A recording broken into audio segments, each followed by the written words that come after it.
Bonjour. Est-ce que tout le monde est bien installé? Tout le monde m'entend bien? Oui? Alors, avant de commencer cette réunion publique d'information, nous vous informons qu'elle est diffusée en direct sur YouTube, sur Internet, parce qu'il y a plein de personnes qui voulaient y assister, qui sont malades, il y a les enfants, ils sont en déplacement. Donc voilà, c'est surtout pour ça. Et elle sera revisionnable dès demain sur YouTube. Voilà. Donc avant de commencer la réunion, c'était important de dire. Bonjour, messieurs, dames. Non, c'est le quart d'heure brusquin, donc vous êtes à l'heure. Alors bonjour à toutes et à tous, je m'appelle Vincent, je suis le président de l'association Les Bruscadou. Donc ce soir, nous sommes réunis pour essayer de répondre à la question « Comment va la lagune ?» Et nous allons essayer d'y répondre ensemble.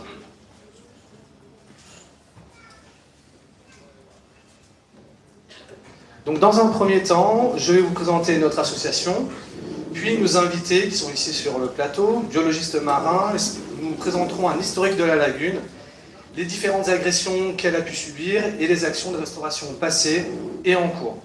Ce qui nous permettra de se faire une idée objective du bilan de santé de la lagune. Et à la lumière de ces informations, nous présenterons quelques propositions de notre association pour contribuer à cette restauration à notre niveau en tant que citoyen. Ensuite, donc, nous montrerons que c'est possible et nous aurons la chance d'avoir deux autres invités qui nous témoigneront d'autres actions semblables et réussies en Méditerranée et qui sont très inspirantes pour nous et très motivantes. Enfin, le plus important, vous aurez la parole à la fin pour poser toutes vos questions et nos experts, normalement, ils sont qualifiés pour y répondre. Et s'il n'y a pas la réponse, on creusera et on vous répondra plus tard. Et après tout ça, il y aura l'apéro juste là-bas. Donc l'association La Principauté vous offre l'apéro. Voilà pour le programme. Alors donc je commence par la première partie, par le premier point. Donc l'association que je représente aujourd'hui s'appelle Les Bruscadou. L'objectif final de cette association, c'est le retour des hippocampes dans la lagune. Alors, pourquoi? Parce que l'hippocampe, c'est l'emblème du brusque, et surtout parce que ça implique de soutenir toutes les actions de restauration du milieu avant de voir le retour de nos petits chouchous adorés. Nous l'avons créé un 1er avril, c'est une date importante, pourquoi? Parce que ça nous permet de passer sous le ton de l'humour. En effet, parler d'écologie, c'est parfois difficile, parce que c'est complexe, et on va le voir avec nos experts ici, il y a tout un tas de facteurs qui interviennent, et on ne sait pas toujours comment expliquer notre action. Et puis après, il y a tous les autres sujets anxiogènes, la guerre économique, militaire, la dissolution politique, bon bref. Donc tout ça, on est tous fatigués, donc nous on a décidé de partir d'une blague, et cette blague, elle est ancienne au village, on n'a rien inventé, on a juste dépoussiéré le concept de la principauté Le Brusque. Alors on a rebaptisé le village Principauté Le Brusque, et on a fait une nation fictive, avec son blason, son drapeau, ses frontières, et même son hymne national, mais surtout sa priorité, c'est de protéger le lieu de vie de son animal sacré, qui est l'hippocampe. Grâce au nom Principauté Le Brusque, sur Internet ou sur un t-shirt, eh bien, on peut amener tranquillement quelqu'un qui aime le brusque à s'informer sur le sujet qui nous importe, à savoir la protection de la lagune. Donc si vous tapez Principauté Le Brusque sur Google, eh bien, on arrive directement sur notre site lebru.sc. Et donc c'est original, c'est pas conventionnel comme méthode pour parler d'écologie, mais cette stratégie a permis d'avoir l'oreille attentive de nombreux d'entre vous. Et quand on arrive sur le site, et bien, du coup on peut avoir toutes ces informations, ça reste rigolo, ça reste léger, et chacun s'arrête où il veut. Et maintenant que vous êtes là ce soir, c'est que vous voulez aller plus loin, vous voulez dépasser l'étape de la blague et avoir des informations objectives, des informations scientifiques, et des données surtout à jour. Donc, nous, on aime tous la lagune, et c'est important pour vous d'avoir des informations comme ça pour forger une opinion sur la réalité, et pas sur des ragots, pas sur des sentiments, des fake news, et des choses comme ça. Et donc, sans tarder, pour avoir toutes ces informations, nous allons maintenant entrer dans le vif du sujet, en accueillant donc une partie de l'équipe des biologistes marins de l'Institut Paul Ricard. Ils sont tous spécialistes de notre lagune. Donc, j'appelle Sylvain Couvret, le responsable du programme Sarlab, qui est juste ici, et donc Rémi Simide, et Géraldine, qui est aussi ici, qui nous a fait l'honneur de venir. Et donc ils vont nous partager les données scientifiques qu'ils ont établies, et je vous laisse le micro.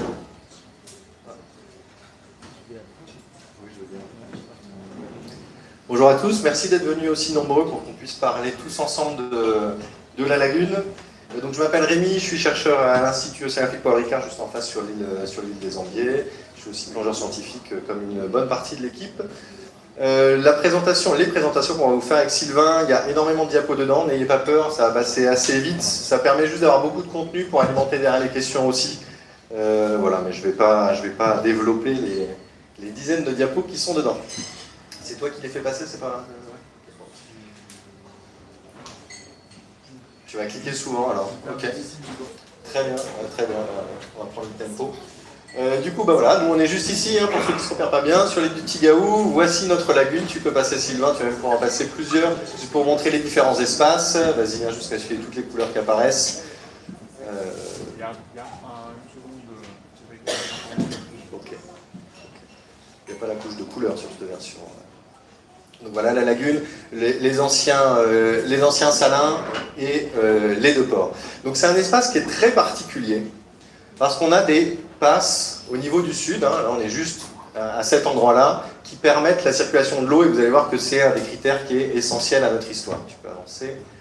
Donc, du côté sud, on a les passes, et du côté nord, on a un récif. C'est un récif de Posidonie qui est détouré en verre, hein, toute la longueur, donc qui vient manger les deux ports, ou plutôt les deux ports viennent le manger, et il vient bloquer par le nord l'espace qu'on appelle la lagune, à marée basse, parce que oui, on a des marées même en Méditerranée, on a même les feuilles de Posidonie qui peuvent sortir de l'eau, donc c'est vraiment une masse d'eau qui est cloisonnée. Tu peux avancer, Sylvain.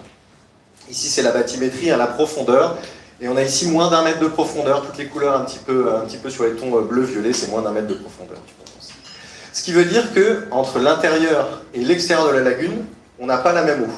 C'est pas la même qualité d'eau, et donc il ne va pas y avoir la même chose en mer ouverte et dans cet espace lagunaire. Une histoire qui pour moi est essentielle, surtout ici, avec ces histoires de principauté, de Le Brusque d'abord.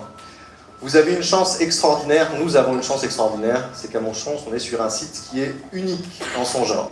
On l'appelle la lagune du Brusque. Vous avez là-bas la définition d'une lagune. Une lagune, en fait, c'est une masse d'eau qui est dans les terres et qui est fermée par ce qu'on appelle un cordon littoral. Donc c'est fermé par du sable, de la roche, quelque chose d'inerte. Qu'est-ce que c'est qu'un lagon ? Un lagon, c'est une étendue d'eau qui est aussi fermée, mais qui est fermée par quelque chose qui est ou qui a été vivant, par quelque chose de biomorphologique, de vivant. Alors pourquoi est-ce que ici ce ne serait pas un lagon ? Parce que dans la définition française, le lagon, c'est fermé au large par un récif corallien. C'est spécifié tel quel dans la définition de tous les dictionnaires français. Pourquoi ? Parce que notre cas à nous n'a jamais vraiment été levé plus que ça. En fait, on est aussi, dans le cas d'un récif, un récif de Posidonie. Ces récifs sont uniques au monde en Méditerranée, on ne les retrouve qu'en Méditerranée, il n'y a que la Posidonie qui sait faire ces massifs. En France, on n'en a plus beaucoup, en Méditerranée, on n'en a plus beaucoup, tout simplement parce qu'on a développé notre littoral, hein, décennie après décennie, on a construit plein d'aménagements le long du littoral. Donc forcément, ce qui est le plus proche de l'eau, ce qui est à quelques centimètres de l'eau, ben, c'est ce qui est impacté le premier. Et ici, il nous reste un magnifique récif qui est fermé par le nord, mais qui est ouvert grâce aux passes du sud. Et en fait, un récif traditionnel, comme on peut en avoir à un port-cros par exemple, ils sont dans des baies qui sont fermées, donc en fait ils s'étouffent par eux-mêmes, et ils ferment progressivement la baie, et quelque part il y a un effet plutôt d'étouffement et de rétrécissement de la zone. Or ici, avec cette respiration au sud, on est sur un site qui est en permanence vivant, il y a vraiment une respiration de la masse d'eau. Donc pour moi, ce n'est pas la lagune du Brusque, c'est le lagon du Brusque, qu'on ne peut pas dire théoriquement en français, mais qu'il faudrait dire en français. Et pourquoi est-ce qu'on a encore ce dilemme ? Parce qu'en anglais, lagoon, ça veut dire aussi bien lagune que lagon, donc on est bien sur un problème franco-français dans notre histoire. Mais félicitations, nous sommes au pied d'un lagon. On va avancer. Alors on va faire un petit peu d'historique, et surtout on va le faire en images, parce qu'on a tous une mémoire photographique, mais en même temps une mémoire biaisée du passé. Donc on va regarder un petit peu ce qui s'est passé décennie après décennie avec des images aériennes. Tu peux continuer d'avancer, il y a peut-être juste avant. Voilà, juste un petit point sur les différents herbiers. Il n'y a pas que de la Posidonie. Dans l'espace lagunaire, on avait principalement la Cimodocée, j'y reviens juste après, qui pourrait être et qui a été l'habitat de ces fameux hippocampes. L'habitat et peut-être zone de nurserie aussi. On peut avancer. On y revient après rapidement. Petite anecdote, hein, juste avant que la confrérie arrive pour créer les salins, en fait on était sur deux îles, hein. Il n'y avait pas l'île des Ambiers, il y avait l'île de la Tour Fondue et l'île des Ambiers, donc avec un récif qui était beaucoup plus fonctionnel et un lagon qui était beaucoup plus vaste qu'aujourd'hui. Donc l'évolution elle s'est fait vraiment à travers les âges. Pour la suite des diapositives, on va avoir sur le côté l'image actuelle et au centre une photo aérienne, la première partant des années 50. Tu peux avancer. Pour pas tricher, j'ai mis en rouge le trait de côte de 1950 et on va avancer. Donc 1979, les anciens salins ont disparu en partie, le port des Ambiers est en construction. Du côté du Brusque, ça s'active aussi, il y a l'urbanisation qui commence à arriver. Dans les années 50, on avait uniquement des forêts et des champs. Et on a le petit polder du Brusque qui s'est construit tranquillement et qui va continuer à évoluer année après année, avec un magnifique camping aussi très actif sur l'île du Gaon. Je peux avancer. Donc 86, l'urbanisation continue, le camping est toujours là, beaucoup de bateaux, en particulier plutôt cachés en fait dans la partie lagunaire. 97, toujours le même raisonnement, l'urbanisation continue, avant jusqu'en 2000, la dernière, tout de suite, 2017. Voilà, 2017, vous avez cette fois-ci en jaune le trait de côte actuel, et donc en rouge, vous aviez le trait de côte de 1950, donc quelques ajouts le long du littoral. Petite anecdote sur les plages en haut, si on entend dire année après année, les plages se font grignoter par la mer, je vous rappellerai que c'est plutôt la mer qui reprend ses droits. En 1950, là, il n'y avait rien. Tu peux avancer. Alors ça, c'est la courantologie du site. Je vous l'ai dit, s'il est si exceptionnel, c'est grâce à ses passes au sud et à ce récif au nord. Donc la courantologie du site, ça fait tout. C'est la magie de ce site. Années 60, on voit bien qu'on a une circulation qui va ressortir vraiment sur le côté nord-est, essentiel à sa respiration. La même chose en 77, on a encore cette respiration lagunaire qui est extrêmement efficace et active. Je peux avancer. Et voilà l'état actuel. On a eu un gros développement du polder et un aménagement progressif, décennie après décennie, du port. Le port a des aménagements avec ce qu'on appelle des palages sous ces pontons, qui sont justement faits pour servir de brise-lames. C'est très bien contre les tempêtes, hyper efficace. C'est aussi très bien contre le courant, malheureusement. Ce qui veut dire que le courant principal qu'on avait qui sortait dans cette zone, il suffit de suivre mon doigt. Si je suis une petite goutte d'eau, pour avancer maintenant, j'ai beaucoup de difficultés. Ce qui veut dire qu'aujourd'hui, dans la lagune, on ne ressent plus ce courant principal. Il n'existe plus. On le voit d'ailleurs sur la granulométrie. On n'a pas de changement de sable à l'intérieur du site de la lagune. Sur l'évolution du récif barrière, ça c'est une carte de la partie centrale du récif, entre seulement 2004 et 2019, un pas de temps qui est très court. Ce récif, il a des milliers d'années. On voit une mortalité de la partie centrale interne du récif et un dynamisme de sa partie ouest, qui jusqu'à présent, finalement, n'avait jamais eu de courant. Et donc, en fait, les petits résidus de courant, maintenant, ils sortent du côté opposé de ce qu'on avait connu avant. Donc, on est sur vraie régression et un vrai impact sur ce récif qui aura peut-être des répercussions dans un futur proche sur l'ensemble du lagon. La dernière tranche des travaux du port 2020, n'oubliez pas que le port du Brusque est construit sur le récif barrière, hein, et pas l'inverse. On a vraiment eu des creusements qui sont faits directement dans la matte. Ça, c'est de la matte morte de Posidonie, mais cette matte morte, elle joue un rôle écologique majeur. C'est elle qui a ce rôle barrière. Et ce n'est pas que de la matte morte. Hein, ça, c'est juste pendant les travaux, construction d'une pile, un petit peu de Posidonie. Certes moribonde, certes pas en pleine forme, mais quand même existante. Tu peux avancer sur les traits d'ancrage. Alors, l'évolution de l'Acimodocée, le fameux habitat des hippocampes, 2004, on en a plein la lagune. 5% de l'Acimodocée du littoral méditerranéen français était dans la lagune du Brusque, le lagon du Brusque. Évolution régressive, 2008, tu peux avancer un petit peu plus vite jusqu'à la catastrophe, 2014. Presque plus grand-chose que du sable. On a perdu énormément de productivité. On n'a pas remplacé notre zone très dynamique de Cimodocée par une zone très dynamique de sable. On aurait pu avoir plein de poissons plats, par exemple, des rouges et à foison, etc. C'est pas le cas. On est vraiment passé sur une zone très peu productive. Les causes supposées puis avérées de la régression de la Cimodocée dans la lagune. On a mis à l'épreuve tout ce qu'on a pu entendre sur les causes probables. Donc les unes après les autres, vite, on pourra y revenir sur le détail si vous voulez. La pollution, ça ne fonctionne pas parce que la partie saline-salin qui est sur l'île des Ambiers, en fait, on a encore de la Cimodocée. qui étaient tout à fait vivants dans cette saline, donc une pollution dissoute dans l'eau aurait dû aussi impacter cette partie. L'exemple d'un cycle naturel, bah là on a vu décennie après décennie, sur les cartes aériennes, on peut reconnaître qu'il y a toujours eu de la cymodocée dans ce lagon. Dégradation du récif barrière, ça c'est une hypothèse probable pour le futur. Aujourd'hui on voit encore une différence de qualité de l'eau entre l'intérieur et l'extérieur, donc il est encore fonctionnel. Présence d'espèces invasives, oui, on en a. On a énormément de cymodocées, la Cynandracea, qui recouvre effectivement les herbiers. Malgré ça, ils poussent très bien. La surfréquentation du site, bon, on peut voir que même fin des années 70, il y avait du monde à foison, et pourtant les herbiers étaient toujours là. Et le sablement de la lagune, alors sablement de la lagune, on a fait une bathymétrie très fine de la lagune, et on n'a pas d'évolution entre les cartes historiques de la bathymétrie et une carte récente de la bathymétrie. Donc on n'a pas forcément eu un ensablement majeur. Par contre, ce qu'on a eu, c'est un remaniement des sables de la lagune. En fait, pendant un certain temps, c'est pour ça que j'ai fait une petite parenthèse sur les plages au-dessus, hein, il y a eu du sable qui a été rajouté sur les plages. Ok, tout va bien, jusque-là, pourquoi pas.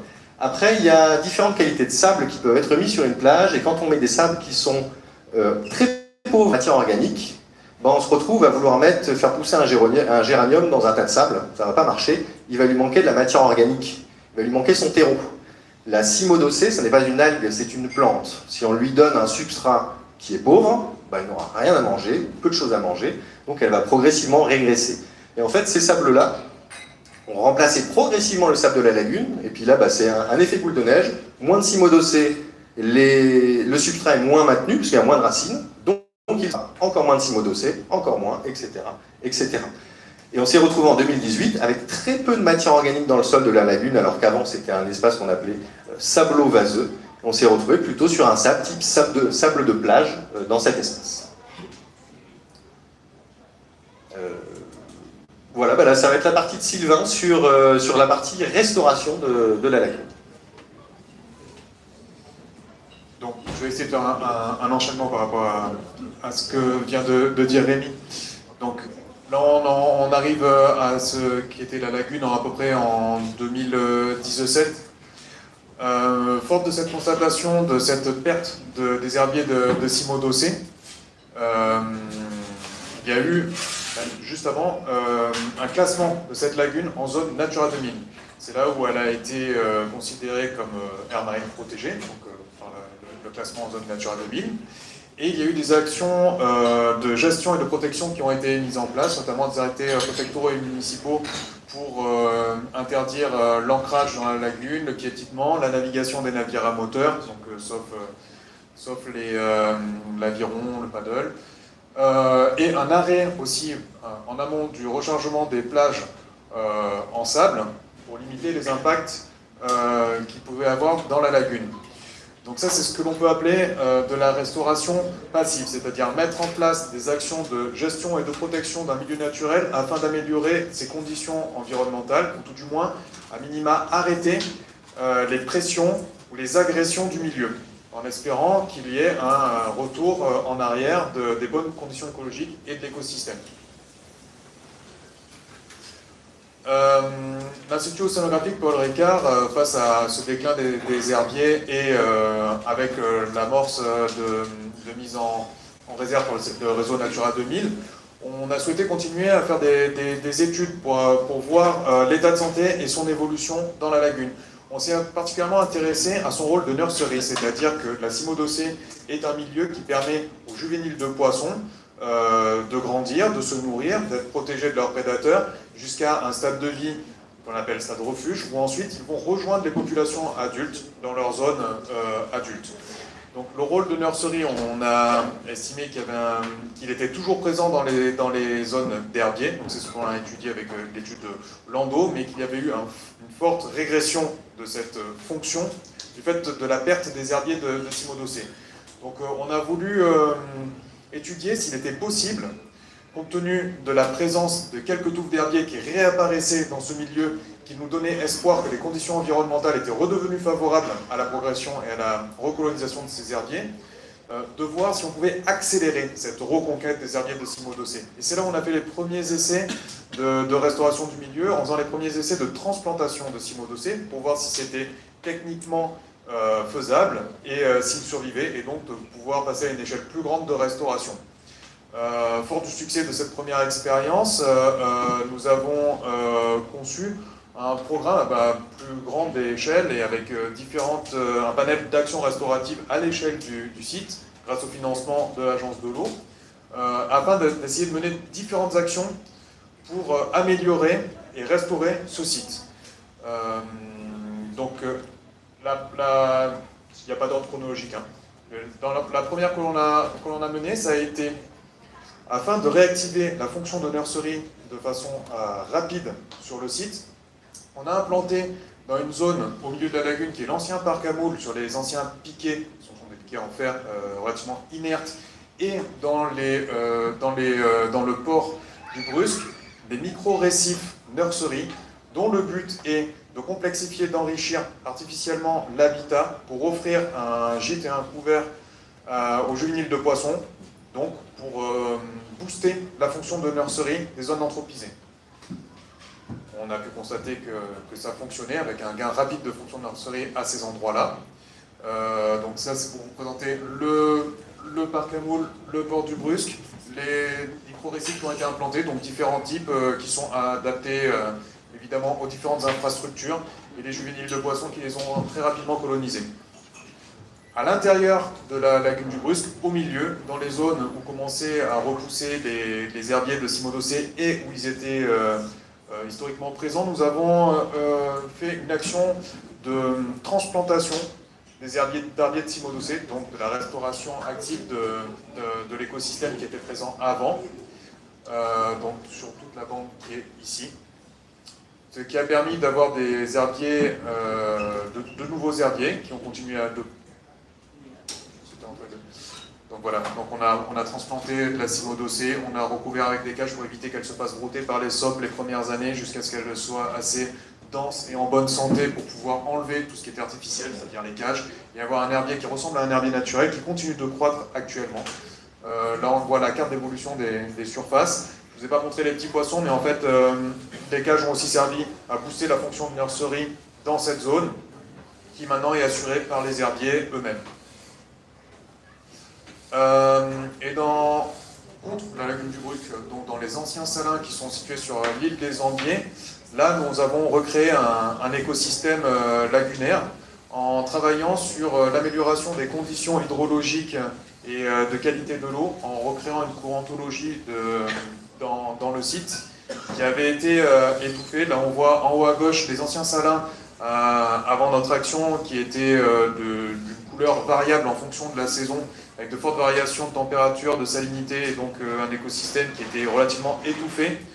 On a travaillé à refaire un flux d'eau qui pouvait passer à l'intérieur du site en installant une martelière, un canal et une martelière, ce qui a eu pour effet en moins de 2 ans un retour d'herbier, ce coup-ci pas de cimodocée mais de rupia, qui est une cousine de la posidonie et de la cimodocée, qui a aussi un rôle écologique très important parce qu'elle abrite un écosystème relativement complexe et qui joue aussi le rôle de fonction de nursery. En moins de 2 ans, les poissons avaient repeuplé la zone avec les loups, les mulets, les sards et même des anguilles qui recolonisent le site.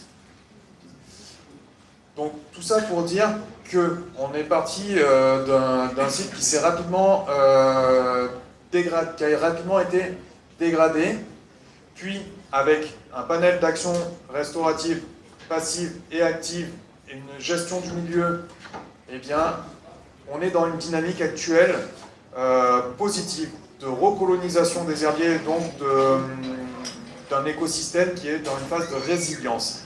Là, on peut voir avec les cartographies à haute précision et résolution que l'on a fait depuis 2017, où on voit sur ce graphique l'évolution des surfaces de cimodocées et zostères, donc une autre plante marine du milieu, qui, en l'espace de 6 ans, enfin même de 7 ans, sont passés de quasiment 0 à peu près 15 000 à 20 000 mètres carrés, donc de surfaces qui ont été reconquises par ces herbiers.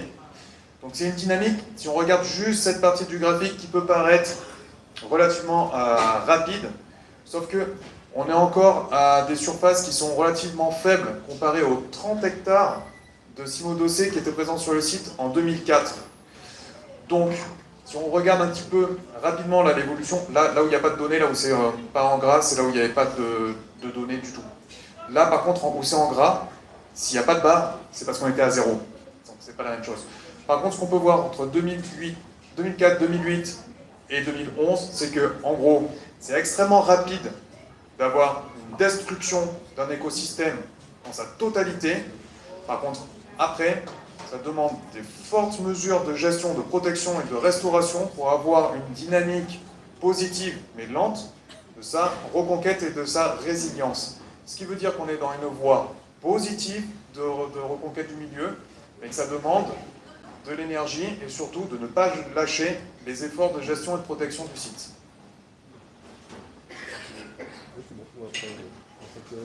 Ok, voilà. Oui, non, ça c'est un terme technique pour dire aussi que grâce à la reconquête des herbiers, ben, finalement, la suite est fin de l'histoire de Rémi sur la matière organique dans la lagune. On a refait des prélèvements et on voit aussi, en même temps que les herbiers repoussent, la matière organique dans le sédiment qui revient progressivement. Donc ça veut dire qu'il y a une mécanique en place positive où la matière organique amène les herbiers amènent la matière organique qui amène la vie et donc c'est en bonne voie. Voilà à peu près où on en est de l'histoire à l'heure actuelle.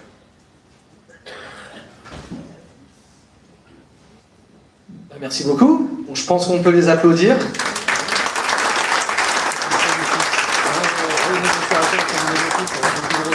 Donc vraiment merci à vous, l'Institut Paul Ricard, pour ce partage d'informations objectives, scientifiques et très instructives.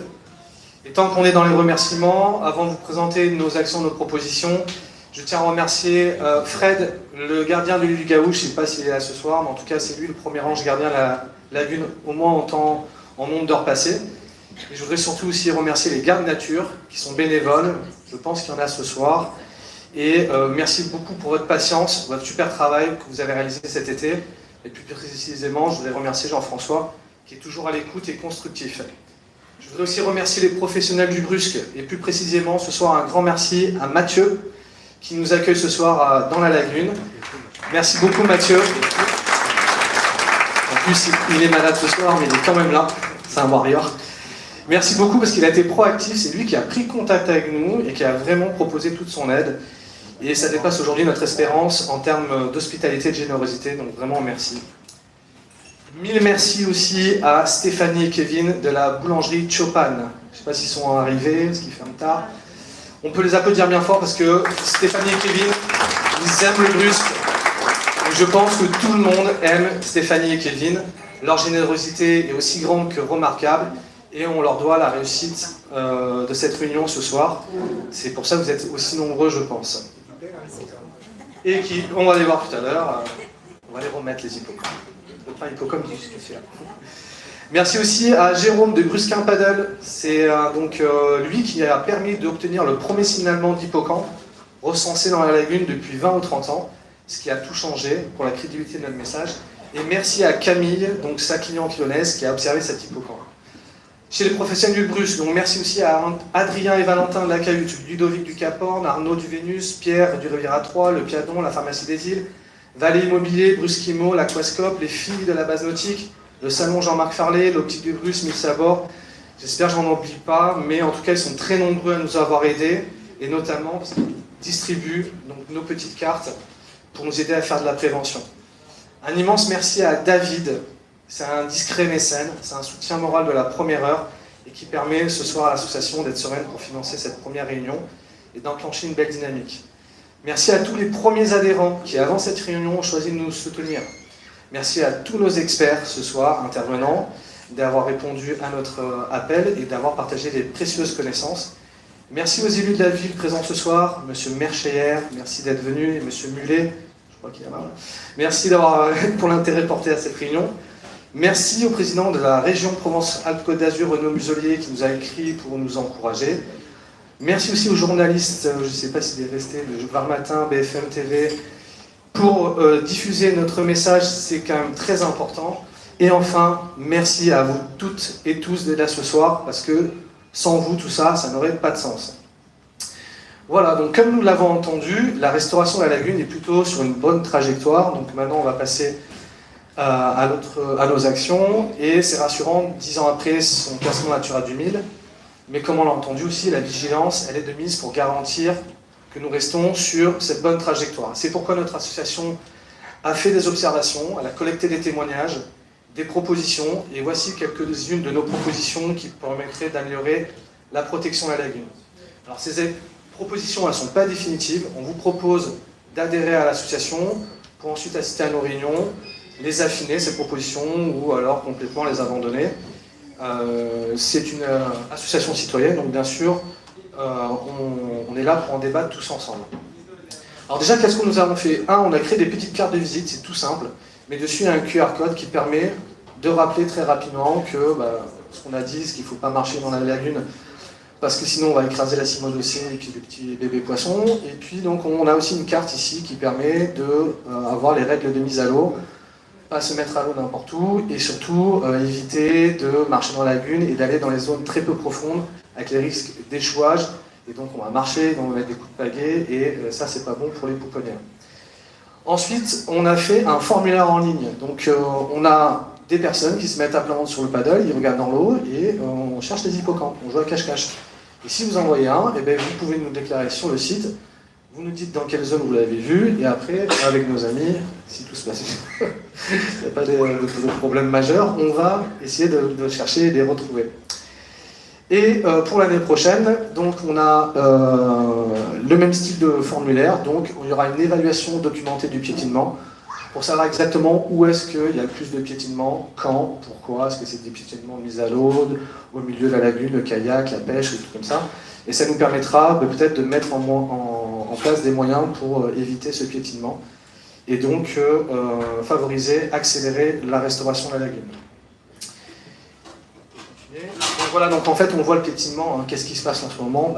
Il y a des parkings, les gens se mettent à l'eau, et forcément on sait qu'il y a un petit peu de cymodocée qui repart ici. Et donc nous ce qu'on voudrait, c'est pour faciliter le travail des gardes nature, qui ont un petit peu l'impression d'être Don Quichotte, hein, dès qu'ils sont à un endroit, ça repart de l'autre. Donc sur l'île du Grand Gao, on a eu la possibilité de mettre des ganivelles, ce qui a permis, on voit qu'il y a la laisse là, qui est là, donc qui est tranquille, il n'y a plus personne qui marche dessus. Mais nous, on voudrait essayer de faire la même chose du côté de la corniche, donc c'est-à-dire qu'on mettrait des ganivelles, et puis on va canaliser le flux des parkings devant une mise à l'eau, et on canalise donc du coup les mises à l'eau. C'est un endroit qui doit être impacté, ce ne sera qu'un seul et pas partout. Donc ça, c'est des propositions qu'on voudrait faire. Pourquoi? Parce qu'on sait qu'il y a déjà des panneaux qui ont été mis, il y a des personnes qui voudraient en mettre plus, mais plus finalement, là on a un exemple d'un gars de nature qui discute avec des personnes qui étaient en train de se mettre à l'eau devant le panneau. Ou tout à l'heure, quelqu'un qui est en train de pêcher devant le panneau. Donc, on a essayé les panneaux, ils s'arrachent avec le vent, après c'est Fred qui se tarte à les remettre dans le sol, c'est pas facile. Et donc du coup, voilà, nous on pense que peut-être qu'il y aurait d'autres moyens de faire pour que les gardes nature puissent être pas trop submergés, surtout l'été.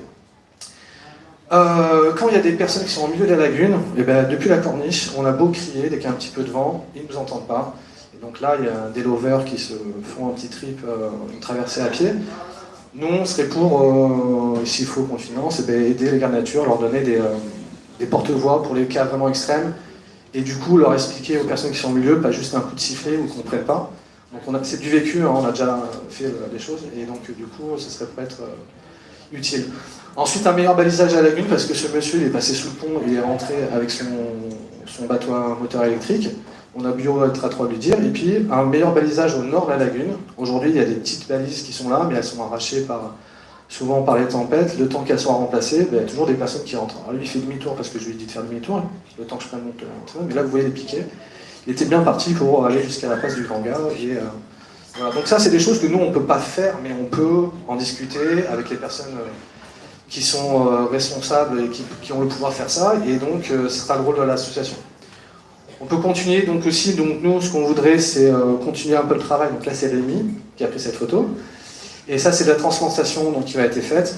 Nous on serait pour peut-être accélérer encore un petit peu le mouvement. Pourquoi? Parce que les gens s'ils voient du sable, c'est psychologique, ils disent c'est bon je peux mettre les pieds, S'il n'y avait que de la cymodocée ou des herbiers, psychologiquement, peut-être qu'ils mettraient moins les pieds dedans. Et puis, comme on l'a dit, c'est une bonne dynamique pour amener de la matière organique à manger et pour faire revenir nos petits chouchous. Donc nous, on serait aussi pour un tout petit coup de pouce de repeuplement, mettre 2-3 donjons dans la lagune, pas trop, mais peut-être aider à leur donner un petit coup de pouce une fois que ce sera le moment opportun, une fois que le travail aura été fait.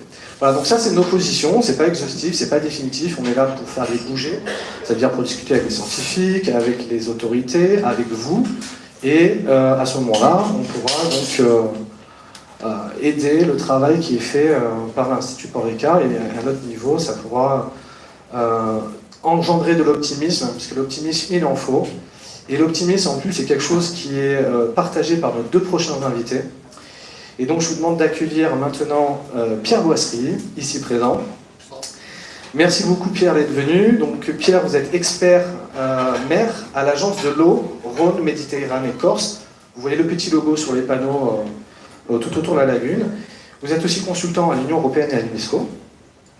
Et on est très heureux de vous recevoir ce soir, en tout cas moi, parce que dans toutes les publications que vous faites, vous bannissez toujours l'éco-anxiété, le sensationnalisme, et on pourrait dire que vous êtes éco-optimiste. Vous contextualisez toujours les informations que vous transmettez en rappelant que les actions ont un vrai impact lorsque le travail est bien fait et fait dans la durée. Donc merci à vous de prendre le temps de partager notre expertise. Il y a un petit micro ici, je vais vous poser des questions. Je ne sais pas s'il marche. Oui. Merci. Et voilà, et donc je commence par la première question. On voit sur les panneaux tout autour de la lagune qu'il y a l'agence de l'eau qui participe au programme SARLAB. Et donc, tout simplement, est-ce que vous pouvez nous expliquer qu'est-ce que c'est l'agence de l'eau? Avec plaisir. Bonsoir, merci de me donner l'occasion d'échanger avec vous sur la lagune et sur l'agence. Alors, l'agence de l'eau, vous connaissez tous, parce qu'en fait, je suppose que vous payez votre facture d'eau, en fait. Voilà. Donc, j'y suis pour rien sur le calcul des taux. Hein. Donc, c'est un établissement public qui a été créé en 1964 avec pour objectif principal qui était à l'époque de faire en sorte qu'on ait de l'eau potable en prélevant dans les cours d'eau. Dans les années 60-70, on avait des gros problèmes de pollution et on manquait d'eau potable. Et donc l'État a créé de manière assez spontanée un outil un peu particulier. Donc ce sont les agences de l'eau, il y en a 6 en France. Chaque grand bassin hydrographique en a une. Donc là on est sur le bassin Rhône-Méditerranée-Corse. Donc notre territoire il va de Besançon, frontière espagnole, frontière italienne, Corse comprise. Et vous avez Adour-Garonne, Nord-Bretagne, Seine-Normandie, Artois-Picardie, puis il manquait un petit bout de territoire, il n'y avait pas le fleuve, Rémeuse, et un petit bout de territoire, il n'y avait pas le fleuve, c'est Artois-Picardie. Établissement public particulier parce qu'en fait il est doté d'une autonomie financière qui est prise sur deux principes, hein, qui pollue l'eau paye une redevance, qui prélève de l'eau paye une redevance. Donc vous en tant que citoyen, vous payez votre facture d'eau, et dans la facture d'eau en fait il y a 3 parties, 3 composantes. La première composante c'est le prix naturel de l'eau, ça c'est fixé par la collectivité. Hein. Donc quand on est dans le sud, c'est pas le même prix qu'on est dans le nord ou dans les Alpes. La deuxième partie, c'est ce qui revient au financement en fait, des stations d'épuration, des stations d'eau potable. Par exemple, si vous êtes une station d'épuration rustique, ça coûte moins cher, donc ce produit est moins important. Si vous avez une grosse station d'épuration comme à Marseille enterrée avec beaucoup de problèmes de pollution, ça me paraît plus importante. Et la troisième partie, c'est celle qui est commune à tout le monde, ce sont les taxes. Il en faut. En tout cas, je vais essayer de vous convaincre que cette agence de l'eau est utile. Il y a une taxe qui est dédiée à l'État, et il y a une taxe qui est ce qu'on appelle redevance agence de l'eau. C'est ce qui nous revient dans les agences de l'eau. Hein. Et en fait, on a une grosse mutuelle, c'est-à-dire qu'on récupère cet argent-là, et on en redistribue 92 à 93%. Pour financer les stations d'épuration, financer l'adduction d'eau potable, mettre en place des actions de restauration du milieu, améliorer les connaissances, etc. Notre particularité également, c'est qu'on est administré par un conseil d'administration où l'État n'est pas majoritaire. L'État représente 20% en fait, du conseil d'administration. Dans le conseil d'administration, on a des représentants des grosses collectivités, des petites collectivités, des industriels, des agriculteurs, des ONG, etc. Et c'est ces gens-là, en fait, qui définissent les priorités d'intervention de l'agence sur une période de programme de 5 ans. Et l'agence, ensuite, l'exécutif agence, déploie ce programme-là. Donc on a des programmes dédiés pour lutter contre les apports d'eau de pluie, par exemple, la pluviale. On a des programmes dédiés à l'amélioration des connaissances ou la mise au point d'outils de méthode. L'ambition, elle est simple, elle est de faire en sorte que on arrive à satisfaire les usages. C'est-à-dire qu'on a besoin d'eau potable, hein, on a besoin de traiter nos déchets, mais on a besoin aussi de faire en sorte que les milieux naturels fonctionnent le mieux possible. Et l'idée, c'est de trouver le bon équilibre entre tout ça, quoi. Et donc, on est ainsi, pour les 400 agences de l'eau RMC, notre budget d'intervention annuel, qu'on redistribue tous les ans, c'est de l'ordre de 500 millions d'euros. Au niveau national, c'est 1,4 milliard d'euros qui est réinvesti en France dans le domaine de l'eau, de la biodiversité et de la lutte contre la pollution. Voilà, donc c'est un gros outil indépendant, budget séparé du budget de l'État. Ces temps-ci, c'est mieux. Hein. On est sûr que cet argent est bien utilisé pour l'eau, la biodiversité, quoi. Et on soutient un certain nombre d'opérations, de connaissances, de travaux, etc. Donc là, pour la lagune, vous êtes intervenu en finançant une partie du programme de restauration. Alors on n'est pas qu'une banque en fait, hein. J'ai toujours dit à préciser. C'est-à-dire que nos métiers, c'est aussi de définir en fait les politiques, les stratégies qui sont utiles pour gagner un cran. Dans les années 60-70, notre priorité, elle est encore un petit peu aujourd'hui, c'était la lutte contre la pollution. Donc on a commencé à travailler sur ce volet-là de lutte contre la pollution, parce que la lutte contre la pollution, c'est juste la protection de notre propre santé à nous, en fait. De manière générale, quand on lutte contre la pollution, c'est pour éviter de tomber malade et avoir des épidémies. C'est ça la fonction première de l'assainissement. Donc, une fois qu'on a réglé, sachant qu'on n'a pas tout réglé ce problème-là, et grâce aussi à l'impulsion des directives européennes, je suis en train de critiquer l'Europe, mais l'Europe, ça a quand même quelques aspects positifs. Au début des années 2000, on a changé en fait notre mode de pensée, on est devenu un peu plus intelligent collectivement. C'est-à-dire que l'Europe nous a imposé d'éviter de détruire les habitats, les milieux naturels. Bah ouais, c'est quand même mieux d'éviter de dégrader une situation que de devoir la réparer derrière. Donc du coup, gros pilier d'intervention de la lutte contre la pollution. Deuxième gros pilier, c'est ce qu'on appelle la non-dégradation. On évite d'abîmer le milieu. Et le troisième, c'est ce qu'on appelle la restauration écologique. Alors depuis, ça a un peu évolué dans certaines doctrines, mais si je vais prendre une image pour bien vous situer, c'est que la lutte contre la pollution, on peut estimer que c'est le remède. On était malade, donc on a traité la pollution, c'est le remède. La non-dégradation, en fait, c'est un vaccin. On évite de tomber malade, quoi. Et la restauration écologique, c'est la vitamine. On essaye de booster le calendrier de notre nature. Et donc, une fois qu'on s'est soigné, qu'on arrête de tomber malade, eh bien, on peut essayer d'être en meilleure santé. C'est comme ça qu'on a développé des politiques dédiées à la restauration écologique. Pour ça, on a fait avancer les techniques, les sciences, on a cherché des sites ateliers. Et donc on a trouvé un partenariat avec l'Institut Paul Ricard, puis d'autres partenaires, pour tester notre capacité collective à améliorer la situation écologique de la lagune du Brus, sachant qu'on avait une relative maîtrise des pressions qui impactaient en fait le milieu. C'est-à-dire qu'on ne fait pas de la restauration, ça continue à faire n'importe quoi à côté. Je pourrais parler des heures, mais je vais m'arrêter là. Okay. Et donc dans les techniques qu'on utilise, on le voit ici, donc il y a une technique qui s'appelle l'ADN environnemental qui permet de détecter la présence d'une espèce sans l'avoir observée. Donc, par exemple, au hasard, je sais pas, l'hippocampe. Est-ce que vous pouvez nous expliquer cette technique et est-ce qu'on pourrait la faire dans la lagune? On l'a fait d'ailleurs. Bah, c'est comme le film à la télé. Hein. C'est-à-dire qu'au lieu de chercher des coupables, nous on cherche des espèces, quoi. Donc en fait on a travaillé pendant 6-7 ans, d'ailleurs, petite histoire, tout le monde pensait que ça servait à rien, enfin, en tout cas pas nous, hein, mais une grande partie des gens pensaient que ça servait à rien. C'est juste pour vous dire que même si jamais on pense que l'hippocampe ne va jamais revenir dans la lagune, de toute façon, c'est sûr que si on n'essaie pas, il ne reviendra pas, quoi. Donc il ne faut pas désespérer, en fait, sur tous les avis négatifs pour pouvoir par ailleurs, quoi. Et voilà, donc on prend de l'eau, en fait, on filtre de l'eau, on prend une pompe, on filtre de l'eau. Dans l'eau, vous avez du mucus, des fesses, des bouts de poissons, d'animaux, etc., quoi. Et ensuite, on les prend, on les passe dans des machines, et ça, c'est un ordre de screening, en fait, de toutes les espèces qu'on a, en fait. Voilà.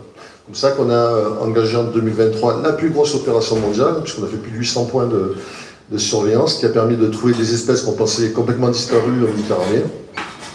Donc quoi, il faut toujours relativiser quand on nous dit ça va pas, ça va bien, il n'y en aura plus jamais, etc. Donc on a toujours besoin d'améliorer les connaissances. Et d'ailleurs aujourd'hui, il y a un beau communiqué de presse qui est sorti dans les réseaux, là, justement sur des résultats d'ADN qui nous permis de faire une assez belle découverte en matière d'écologie en Méditerranée, quoi. Et donc oui, on est capable de pouvoir trouver un certain nombre d'espèces. Alors pour le coup, on n'a pas identifié d'hippocampe, je pense que vous n'avez pas trouvé non plus, non? Donc voilà. Ça ne veut pas dire qu'il n'y est pas, hein, non plus, hein. C'est-à-dire qu'on fait un prélèvement, on filtre sur un jour tes données pendant un moment, on peut passer à côté, hein. Donc le fait de ne pas trouver signifie qu'on ne le voit pas dans l'instant où on l'a cherché, mais ça veut dire que la bestiole ou l'autre n'est pas là, quoi. En gros, ça nous permet de tricher quand on joue à cache-cache avec lui. On a un avantage sur lui, on pourrait le détecter, même sans l'avoir vu. Exactement, ça veut dire que si c'est sûr qu'avec l'ADN, on pourrait en trouver s'il y en a, en faisant un programme de suivi qui va bien, quoi. Alors notre action, nous, elle consiste à accompagner la restauration de la lagune pour accueillir donc, justement les hippocampes, parce qu'on pense que c'est une espèce parapluie. Et est-ce que, donc on a un petit objectif de repeuplement, bien sûr, ça paraît un peu flou, mais on n'est certainement pas les premiers. Est-ce que vous avez déjà vu des programmes similaires qui s'appuient sur l'espèce parapluie, et est-ce que ça fonctionne? Est-ce que j'ai déjà vu des programmes fous? Oui. Est-ce que c'est ce qui me plaise le plus? Oui. Parce que c'est justement parce que c'est fou qu'il faut essayer d'y aller, quoi. Donc, non, mais je pense que ce qui est important, on peut débattre pendant un moment des espèces parapluies, des machins, du fonctionnement de l'écosystème, etc., etc. Finalement, dans toutes les actions qu'on accompagne, nous, c'est pas forcément ce qui intéresse les gens, quoi. Ce qui intéresse les gens, c'est de dire finalement, on a cette situation-là, on va travailler, on va partir de là pour arriver là. Voilà. Après qu'on appelle ça une espèce parapluie, un machin, etc., vous savez, déjà entre scientifiques, on n'est jamais toujours d'accord. Donc, non, mais moi, ce que je trouve intéressant dans la démarche, c'est deux choses. Le premier, c'est que ça fixe un objectif. Ça paraît bête, mais quand on travaille, c'est bien d'avoir un objectif, quoi. Deuxièmement, effectivement, ça renvoie à plein de leviers, hein, c'est-à-dire l'amélioration des habitats, la maîtrise des pressions, l'amélioration des connaissances, l'implication du citoyen, etc. Donc, pour moi, la notion d'espèce parapluie, là, c'était plutôt sur espèce phare pour essayer de mobiliser et fixer un objectif à différentes composantes. Et ça, c'est plutôt bien, quoi. Donc, du coup, et puis moi, je soulèverai aussi ce que vous avez dit, hein, c'est-à-dire qu'il y a une première grosse étape qui est passée avec la première opération de restauration. Peut-être que ça serait pertinent d'envisager une deuxième opération pour continuer sur la lignée de la première. Et peut-être que ça serait intéressant aussi d'essayer de faire des relâchés d'hippocampe pour ne serait-ce que savoir s'ils vivent aussi, quoi, parce que c'est pas tout d'avoir un herbier, mais peut-être que les conditions sont encore complètement libres. Et donc oui, voilà, une deuxième étape, donc pour des personnes qui disent que ça fait déjà 10 ans et que bon, on voit que les résultats sont sur une belle trajectoire positive, mais on pourrait considérer aussi que c'est mitigé. Il y a des personnes qui vont dire oui, bah, c'est pas trop de temps, c'est peine perdue, donc combien de temps ça pourrait prendre encore pour arriver au résultat? C'est facile, hein, regardez, pour les plus anciens, je ne sais pas si vous vous en souvenez, mais dans les années 80, la situation de nos littorales en matière de qualité de l'eau était assez catastrophique, hein. Il y a d'ailleurs un des premiers journalistes écologues qui s'appelle Pierre-Marie Vaudron, hein, a fait un livre en fait qui s'appelle Mort de la Méditerranée. Il a fait tout le littoral méditerranéen pour regarder en fait quelle était la situation des eaux. Et quand il est arrivé dans la lagune du Brusque, il a fait comme pour Marseille, la Ciotat au Nice, en disant que c'était catastrophique, que l'eau était polluée, qu'il valait mieux pas se baigner, etc. Finalement, aujourd'hui, quasiment 2 générations après, on a plutôt une qualité de l'eau qui est bonne, quoi. En fait, toutes ces actions-là, c'est des actions qui ne sont jamais de court terme. C'est toujours du moyen long terme. Une politique d'amélioration de la qualité de l'eau, une politique de restauration d'un milieu, ça ne se décrète pas. Ça ne se fait pas 1 année, 2 années, 5 années, 10 ans. Je vais vous donner un autre exemple qu'on a vécu, que vous connaissez sans doute, puisqu'on en a parlé, qui est l'herbée de Posidonie, hein. L'herbée de Posidonie, en fait, la loi de protection de l'herbée de Posidonie, ça date de 1989. Ok ? On est à peu près serein depuis 2022. Depuis qu'en fait la préfecture maritime a renforcé les obligations réglementaires vis-à-vis des mouillages. Entre-temps, ça veut dire qu'on n'a pas bossé entre-temps, hein. Le premier gros pilier, c'était la lutte contre la pollution. Parce que, ben oui, quand on n'avait pas de station d'épuration, les rejets en mer abîmaient l'herbier. Donc la partie pollution, on l'a traité. Deuxième problème, et puis on en a parlé directement, c'était la construction du littoral. Et donc là, la loi littorale a permis de protéger. Et on pensait qu'avec la lutte contre la pollution de la loi littorale, on pouvait être un peu tranquille avec l'herbier. Manque de peau, on a eu les bateaux. Ben, vous et moi, hein, parce que je pense que vous avez des bateaux comme moi. Et bien les bateaux, ils ont fait des dégâts. Et les plus gros bateaux font encore plus de dégâts. Et donc il a fallu encore attendre quasiment une vingtaine d'années pour arriver en fait à mettre en place un processus qui permet de limiter l'impact de cette pression-là. Et en même temps, parallèle, on a travaillé sur de la restauration écologique de Posidonie. Mais tout ça, si vous prenez le bilan, 89-2024. Voilà. Donc en fait, c'est un marathon, il faut être persévérant, il ne faut jamais lâcher, quoi. Il ne faut jamais lâcher, il faut accepter de se planter, il faut accepter de revoir sa copie, il faut accepter... Là, vous êtes des marins, hein, quand il y a la tempête, eh bien, on baisse la voile, peut-être que le cap il diverge un peu, puis à un moment donné, quand le beau temps il revient, ben, on remet la voile et on reprend sa direction. En fait, c'est ça l'écologie. Hein. C'est-à-dire que personne n'est capable de vous dire... Moi, je compare toujours l'écologie à l'école. À l'école, si vous ne travaillez pas, vous n'avez pas de bonnes notes. On est d'accord? Et en même temps, c'est pas parce que vous travaillez que vous êtes certain d'avoir des bonnes notes. Sinon, j'aurais une meilleure note que ça pendant ma scolarité. En écologie, c'est pareil. Si on ne travaille pas, on n'aura pas de résultats. Mais on ne peut pas garantir que le travail qu'on engage aura des résultats. Alors, du coup, il n'y a que deux situations. Soit on travaille, soit on ne fait rien. Faire rien, c'est facile. Ça permet de causer, de critiquer, de machin, etc. Faire, c'est compliqué. Il faut des moyens techniques, financiers, il faut convaincre, il faut suivre, il faut s'investir, etc. Ça prend du temps, de l'énergie, des fois c'est pénible. Mais de toute façon, on n'a pas d'autre choix que de le faire, en fait. Et donc nous, c'est ce qui nous amène à ça aussi, à la science participative, c'est-à-dire que bon, souvent il y a des problèmes de budget, ou on n'a pas assez de monde pour remettre sur un sujet, donc on a besoin de vous tous, et c'est notre méthode qu'on voudrait faire avec l'association. Qu'est-ce que vous pensez, vous, de ça, la science participative? Pour dire que les personnes aident à faire les relevés, pour les impliquer. En fait, à la fois j'aime, à la fois j'aime pas, en fait. Non, alors, j'aime pas quand ça devient un outil qui est utilisé pour remplacer ce que les gens doivent faire de manière générale en matière de prérogatives. Souvent, on fait appel à bénévoles pour payer le fait que ceux qui doivent faire les choses ne font pas. Voilà, moi, ça, j'aime pas trop. Voilà. À l'inverse, il y a plein de programmes de sciences participatives qui sont pertinents, qui sont utiles. Hein, mais ça demande un vrai travail, en fait. Donc, il faut animer le réseau, il faut rendre compte des résultats sur le réseau, donc il faut aussi des moyens, etc. Donc c'est pas, ça demande une organisation professionnelle. Voilà. C'est pas parce que c'est fait par des bénévoles que c'est pas cadré, c'est pas carré, c'est pas organisé, c'est pas évalué et c'est pas débattu. Et oui, parce que nous aussi, on sait que c'est une zone protégée, donc avec une très forte réglementation, et quand on voit tous les acteurs qui interviennent, moi j'en ai mis quelques-uns, mais donc Natura 2000, la ville de Sifour. Alors il manque une lettre là, parce que c'est la mise en place de l'OFB, l'Office français de la biodiversité, la préfecture, conservatoire du littoral, enfin bref, on est dans cette forêt. C'est un vrai labyrinthe, et pour nous, simples citoyens, des fois on se demande c'est quoi la bonne méthode pour avancer. Ah, mais de toute façon, pour nous professionnels, c'est aussi la pagaille. Hein. Il y a plus de 25 services de l'État qui peuvent être concernés par une opération sur la zone littorale et marine. Si vous êtes sur l'eau, entre le zoo, au fond, près du bord, loin du bord, etc., vous ajoutez les départements, la région, les syndicats, les associations, les machins, etc. Bah ouais, ça fait du monde. Bah, c'est pour ça que ça prend aussi du temps. Mais c'est pas une raison pour ne pas faire, en fait. Voilà. Et puis en même temps, souvent, quand on prend du temps, ça permet aussi de donner l'occasion aux gens de s'approprier les choses, de pouvoir discuter, débattre et de fonctionner. Mais ça revient à ce que je vous disais tout à l'heure. C'est soit on fait, soit on fait pas. Ben, si on fait, il faut gérer. Il faut gérer tout ça dans le temps. Mais ça se fait sur plein de thématiques, hein, mais il faut du temps et de l'énergie. Ok, ben, merci pour toutes ces réponses. J'ai une petite dernière question plutôt au niveau dérision. Est-ce que peut-être notre lagune pourrait être reconnue patrimoine de l'humanité à l'UNESCO? Vous qui intervenez à l'UNESCO? Dans l'État, non. Voilà, c'est tout.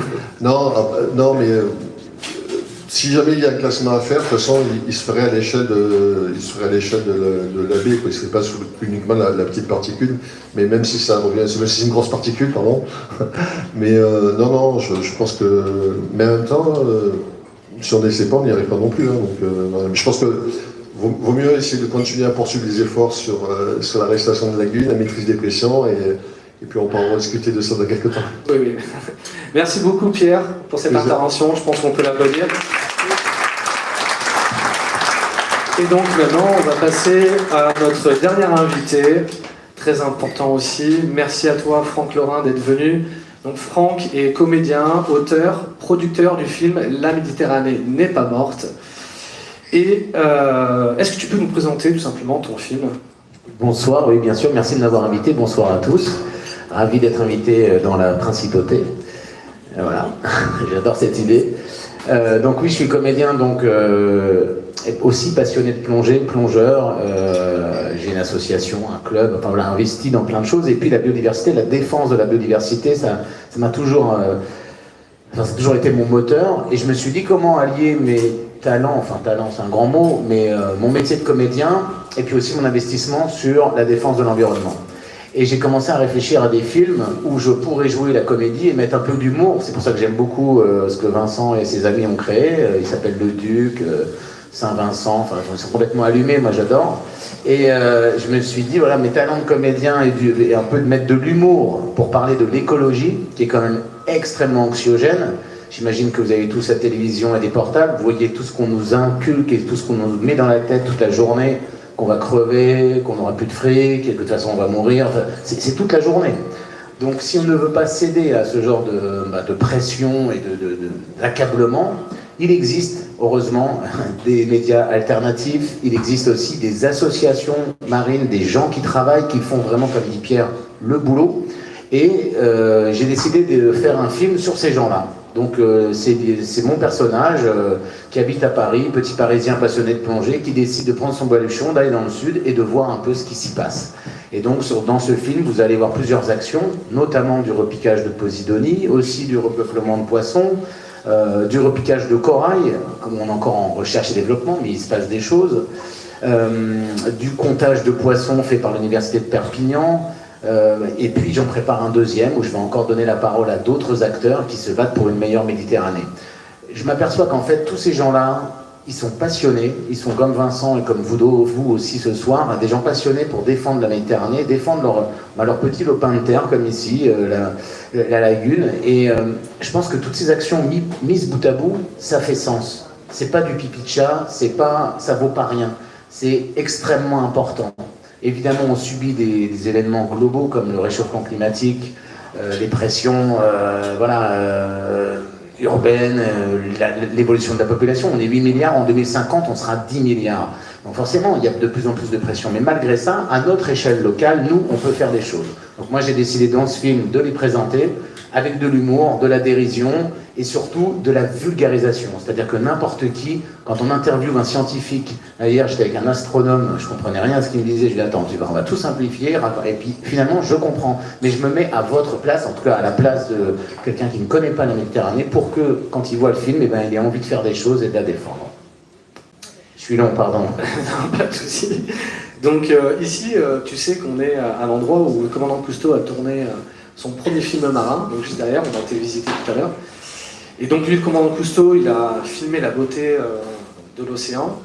Mais toi, tu es l'étape d'après, hein, tu as dit que montrer des belles choses, ça suffit plus, et montrer ceux qui agissent. Donc du coup, on en a parlé tout à l'heure.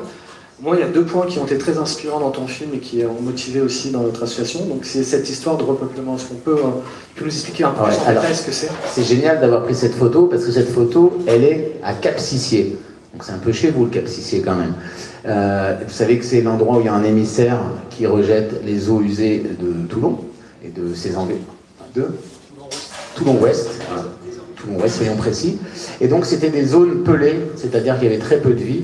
Et il y a un laboratoire qui s'appelle Écocéan qui travaille au repeuplement de poissons. Donc leur but, à eux, ils travaillent avec les petits pêcheurs, les pêcheurs petits métiers. Et donc sur Cassis, La Ciotat et Marseille, c'est le projet Cassiomar, ils récupèrent des larves de poissons au large avec des pièges luminescents, donc des pièges lumineux qui traînent avec le bateau. Et ils viennent récupérer ces larves. Alors des fois ça peut être du sarillon, des fois du bar, des raies, il y a de tout. Ces animaux... du loup, pardon, pas du bar. C'est les parigots quand ils parlent. Et mais je suis prêt à me faire chambrer, pas de problème, j'adore Marseille, donc tout va bien. En tout cas, ils récupèrent ces larves, ils les élèvent pendant 6 mois en aquarium dans des conditions le plus proches possible des conditions naturelles. Et lorsqu'ils atteignent la taille juvénile, donc ils ont entre 6 et 10 cm selon les espèces, ils les réimplantent sous ces cloches, et ensuite ils les réimplantent en milieu naturel, et ils les lâchent dans des zones un peu difficiles. Mais comme ils sont déjà adolescents, on va dire, ils peuvent se défendre. Ils peuvent se défendre eux-mêmes, ils ne vont pas se faire bouffer. Alors que si une larve, dans le cycle écologique, va au large et revient vers la côte, petit poisson comme il est, dans des zones portuaires avec des murs lisses, de la vase au fond, il n'a pas de nurserie, d'endroit où se cacher, d'endroit où manger, voilà. Donc ça, c'est du repeuplement de poissons, et ça, tous les ans, ils ont 2500 poissons, ils en sont à 25 000, ça paraît rien, mais il faut savoir que dans le cycle écologique, quand on prend 1 million d'œufs émis par un poisson, il n'y en a qu'un seul qui va faire son cycle écologique complet, c'est-à-dire aller à la côte, se développer, se reproduire et mourir. Il n'y en a qu'un seul qui fait ça sur 1 million. Donc en mettre 25 000, C'est énorme, vous pouvez le multiplier par 1 million. C'est énorme, énorme vraiment. Donc c'est un boulot qui est fait un peu partout maintenant dans le monde aussi, hein, pas qu'en Méditerranée. C'est pour ça que les pouponnières, c'est très important de pouvoir protéger les bébés poissons pour qu'ils puissent revenir au large et ensuite on aura des plus gros poissons à manger, bien sûr. Et donc le deuxième, c'est ce programme Repique. Oui, je pense que tout le monde l'a déjà vu. Repiquer la posidonie, on appelle ça souvent faire du jardinage, remettre les poireaux, les plongeurs, ça les fait marrer.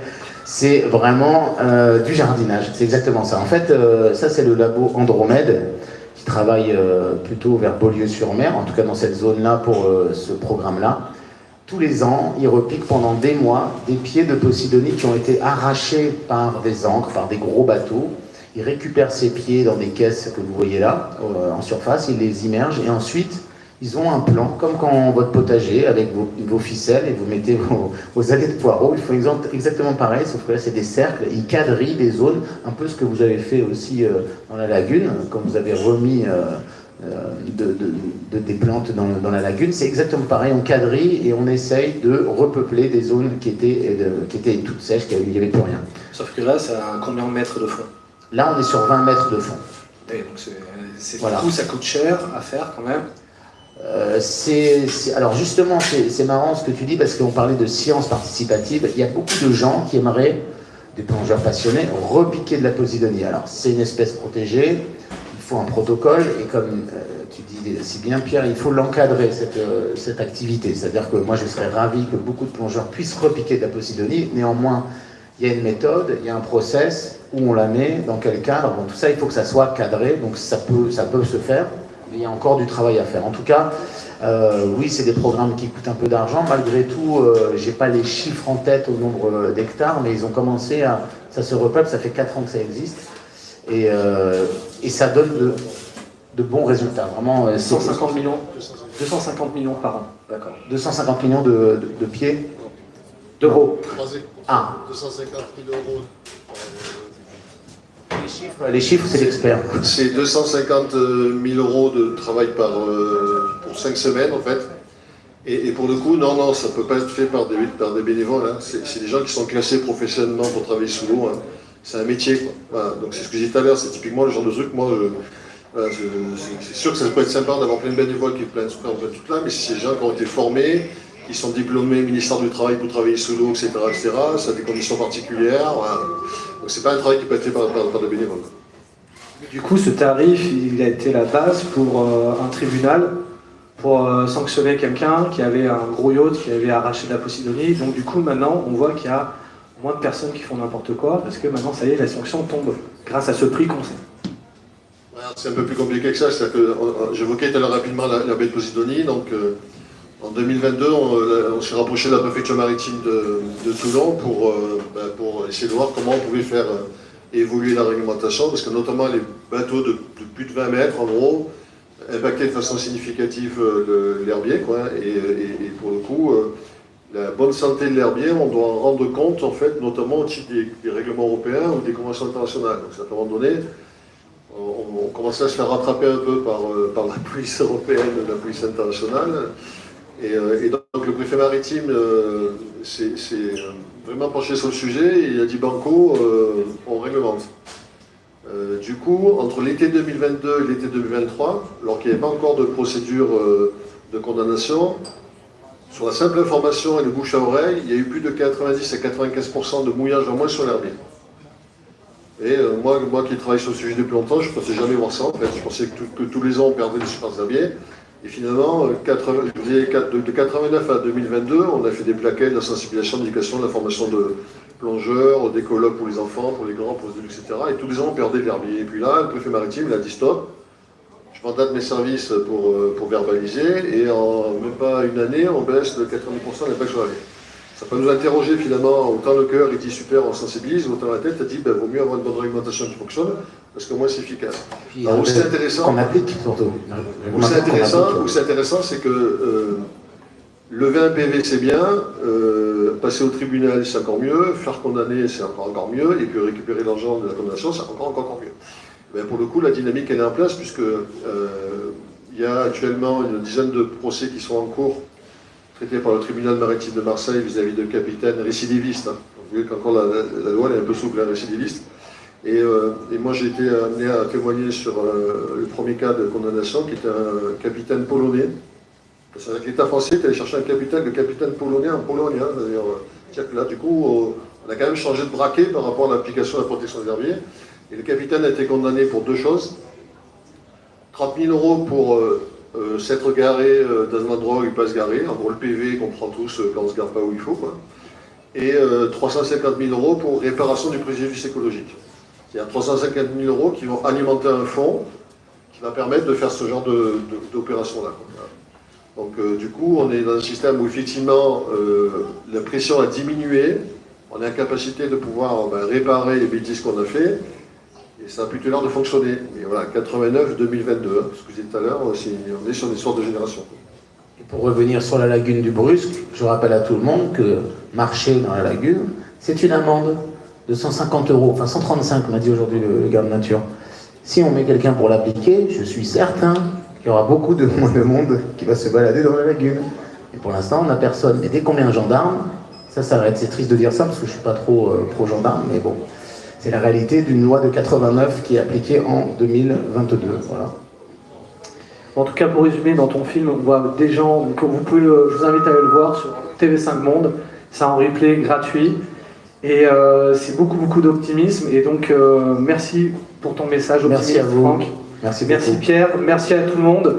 Et maintenant, donc, merci beaucoup. On va décorer Pierre et Franck comme ce sont des ambassadeurs. Donc on va les décorer. On a parlé beaucoup de Simo Dossé, mais donc je vous remets les insignes de la Simo dorée. Alors, en tant que les pouvoirs qui me sont conférés par le Prince Hippocampe, je vous décore de l'ordre de la Simo dorée. Alors. Attention, ça va piquer.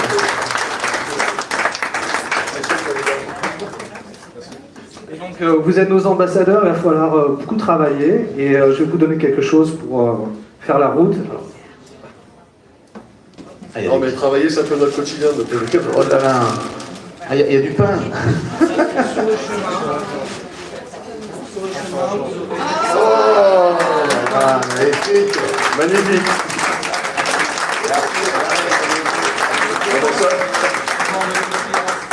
Non mais ça on peut pas le manger quoi. On va avoir des scrupules à le manger. Ouais, on va pas le manger, voilà. Il est trop beau. Mais alors ça c'est... On les trouve vraiment ça ouais. C'est Stéphanie. Stéphanie, elle est géniale. Ouais, merci beaucoup. Merci. Merci beaucoup, ouais. J'ai l'impression d'être à l'étranger, c'est drôle. Je n'étais pas en France. C'est sympa, merci beaucoup. Ouais. Super. On peut les applaudir encore une fois. Et surtout maintenant, c'est le moment tant attendu. Vous allez pouvoir les cuisiner un petit peu. Et donc c'est le moment des questions. Alors en attendant, pour poser vos questions, si vous voulez, vous pouvez adhérer en ligne avec le QR code. Ou sinon, il y a des petits bulletins juste ici. C'est 1 € l'adhésion, c'est l'euro symbolique. C'est juste pour vous permettre de vous avoir dans nos fichiers, de vous inviter aux réunions. Voilà. Donc si vous avez des questions, c'est votre moment. Alors, je ne sais pas pouvoir passer le micro.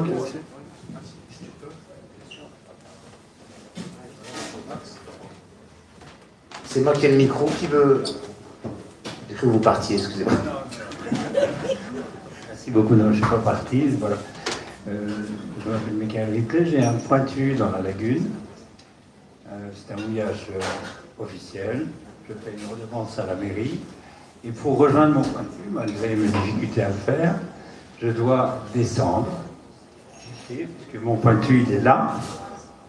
Et je vois que je ne peux plus descendre de la corniche et que la mise à l'eau est interdite. Alors le bateau, il y est déjà, donc il est mis à l'eau.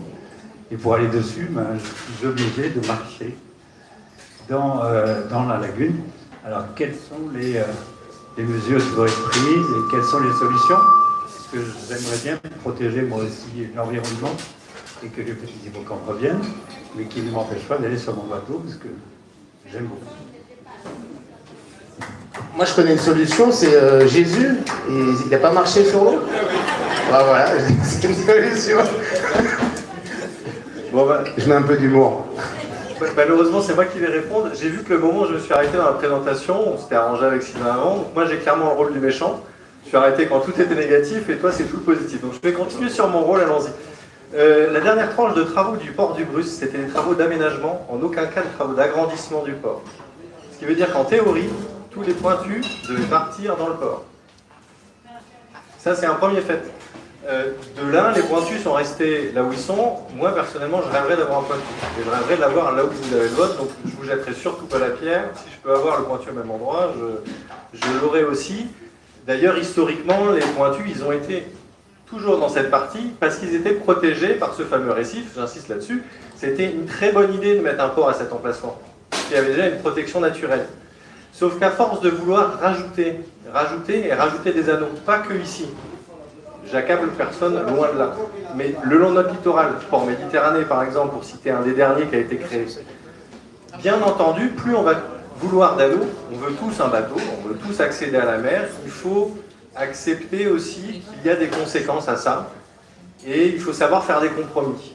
Est-ce qu'on veut conserver ces pointus dans la lagune, peut-être pour un point de vue patrimonial, clairement ça peut être très intéressant. Est-ce qu'on veut avoir plus de pointus dans la lagune et revenir à un état plusieurs décennies antérieur? Vu l'état des herbiers aujourd'hui, je ne sais pas si personnellement c'est la meilleure des solutions.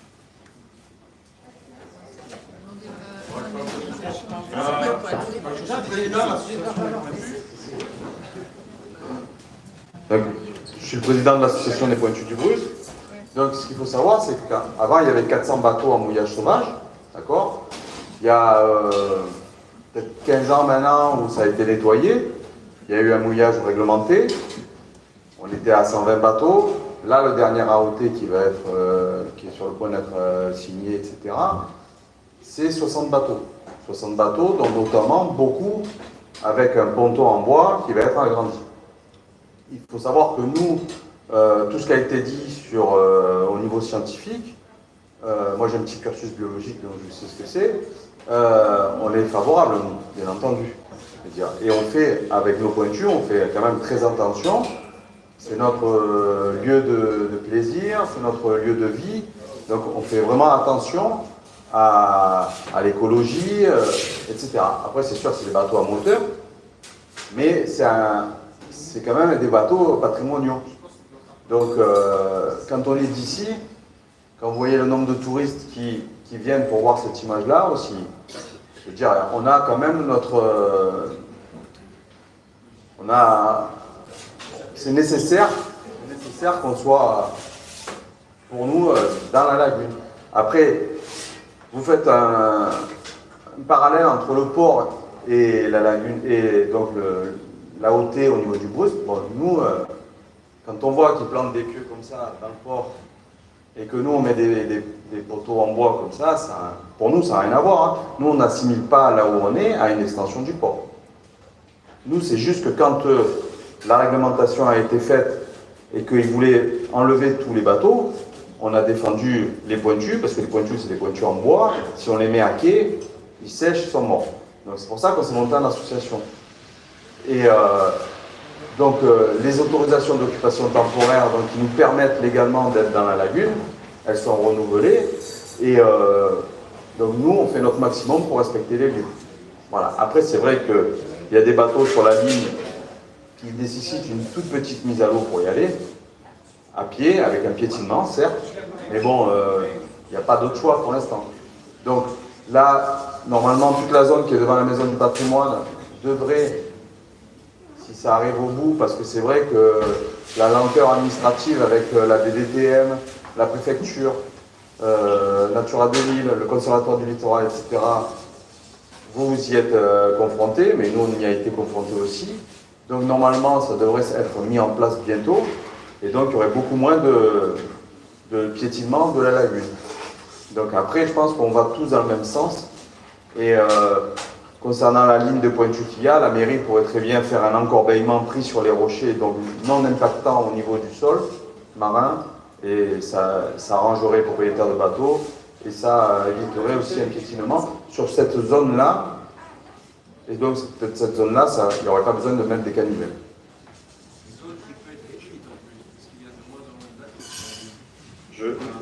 J'habite j'habite pas ici, moi j'habite la plus belle rade du monde, hein, parce que c'est la Ciotat. Je sais pas si vous connaissez.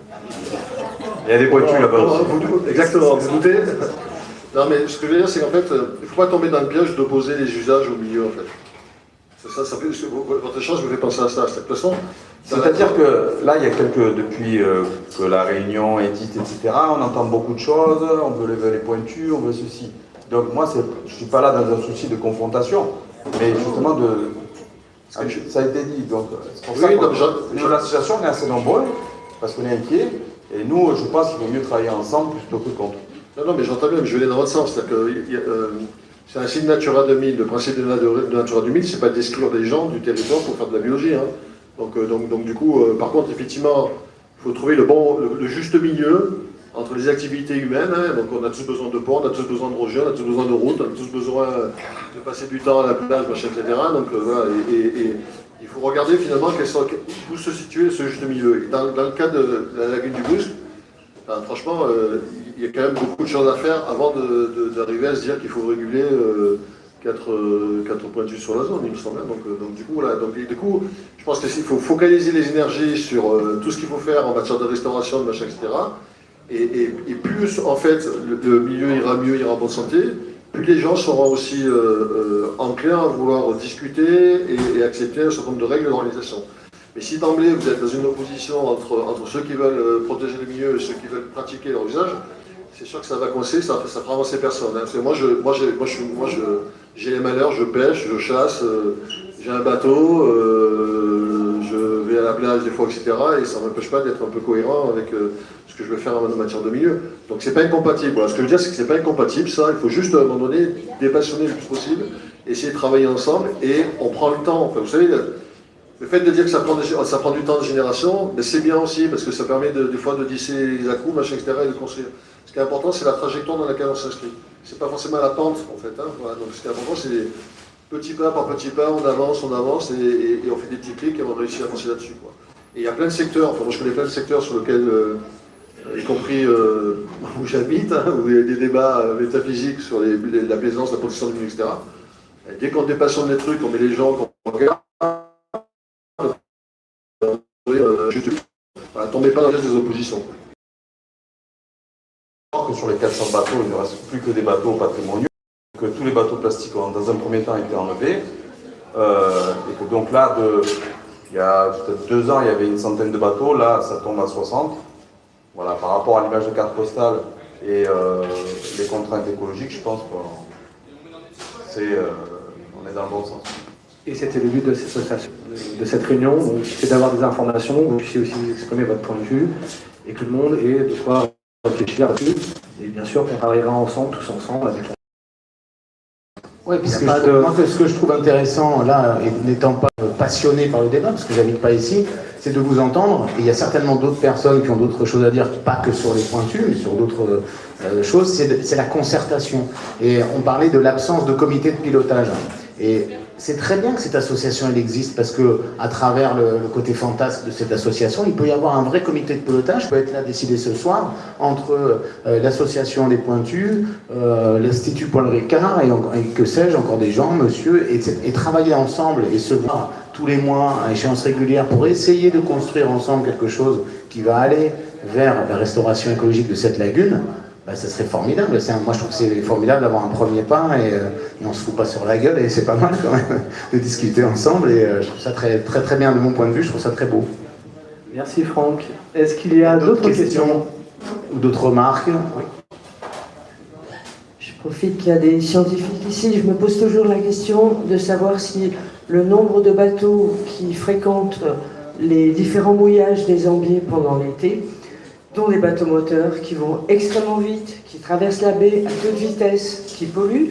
Est-ce que vous vous êtes déjà posé la question et étudié de l'impact écologique sur la lagune? Là, on parle des bateaux, effectivement, d'une soixantaine de petits pointus qui sont au bord de l'eau, mais est-ce qu'il y a des entrées de cette pollution générée par ces énormes bateaux qui viennent l'été et qui respectent absolument pas les distances de réglementation de navigation? Ils sont très nombreux mouillés aux Ambiers, à racler avec leurs grosses ancres les fonds marins. Donc, est-ce que ça fait partie des études que vous faites au sein de l'Institut? Alors, oui, ça fait partie des études que l'on fait à l'Institut depuis de nombreuses années. Alors, les impacts que l'on voit des bateaux sur les herbiers et sur le milieu, il n'est pas que dans la lagune. Il est déjà de façon directe sur les herbiers de Posidonie avec l'impact de l'ancrage. Et donc ça, il est avéré. C'est pour ça qu'il y a des réflexions qui sont faites depuis un paquet d'années sur comment mieux gérer, réguler le mouillage dans cette zone avec un projet de mise en place de zones de SNEL, de mouillage léger organisé. Comme disait Pierre tout à l'heure, la réglementation évolue, notamment déjà pour les grosses unités. Ensuite, on peut constater aussi qu'il y a une autre forme de pollution et de nuisance, c'est la pollution sonore qui peut perturber les écosystèmes. Après, autre type de dégradation beaucoup plus franche et visible que l'on a pu constater à travers des cartographies précises du récif barrière. Rémi a fait une cartographie des cicatrices à l'intérieur du récif barrière liées aux bateaux qui sont allés se mettre dans le récif par manque de connaissance du fait de la très faible profondeur, de l'impact que ça a eu. Sachant qu'un bateau qui passe, il va racler, il va détruire immédiatement, à faire des grandes saignées dans l'herbier et que ça peut mettre plusieurs dizaines d'années à se régénérer, voire ne pas se régénérer. Voilà, donc Rémi me dit, ça représente 3,5 km de cicatrices visibles, donc depuis le ciel, de Posidonie détruite par les bateaux qui ont essayé de passer et qui se sont échoués finalement dans le récif. Donc ça, c'est vraiment des conséquences directes avec des effets sur le long terme. Oui, on le voit. C'est notre responsabilité en tant qu'établissement public d'établir l'état de santé des herbiers de Posidonie. Donc voilà, c'est notre job. On rend des comptes à l'Union européenne, on cartographie tout le littoral méditerranéen tous les 2 ans, 300 de façon complète. Franchement, je pense qu'il faut que vous ayez jeté un coup d'œil du côté de Cannes ou du côté de Saint-Tropez pour voir ce que c'est qu'un herbier qui est abîmé. Parce que là, il va plutôt bien, votre herbier. Donc ça ne veut pas dire qu'il n'y a pas des altérations. La petite plaisance, vous avez beaucoup de petites plaisances, pas trop de bateaux de plus de 40 mètres, 60 mètres dans votre... la petite plaisance, ok, ça arrache les feuilles, ça a peu de chance d'arracher les racines. Donc voilà, faut relativiser la notion de pollution, la notion d'impact en fait de la plaisance dans le secteur. Ça ne veut pas dire qu'il ne faut rien faire, ça ne veut pas dire qu'il faut être attentif, ça ne veut pas dire qu'il faut laisser les choses se dégrader. Mais honnêtement, enfin, on pourra vous faire parvenir un certain nombre d'images, vous verrez que ça va plutôt bien chez nous. Quoi, donc. Oui, et puis je dis justement pour tous les gens qui ont des bateaux ce soir, j'imagine que vous connaissez une application qui s'appelle Donia. Ça vous dit quelque chose? Donia, c'est donc une application avec une carte au 10 cm près qui vous donne les herbiers de Posidonie, le sable ou les rochers. Donc vous savez quand vous allez mouiller quelque part en Méditerranée, sur toute la côte méditerranée française, où vous pouvez mouiller pour ne pas abîmer l'herbier. C'est gratuit, c'est sur tous les téléphones, que vous soyez iPhone, Google, Android, ça marche sur les tablettes. C'est actuellement, quand vous passez votre permis bateau, maintenant on vous sensibilise à cette application. Et sincèrement, je l'ai utilisé, ça marche, c'est génial, ça marche superbement bien, ça s'appelle Donia, je vous invite à la télécharger pour ceux qui font du bateau, voilà.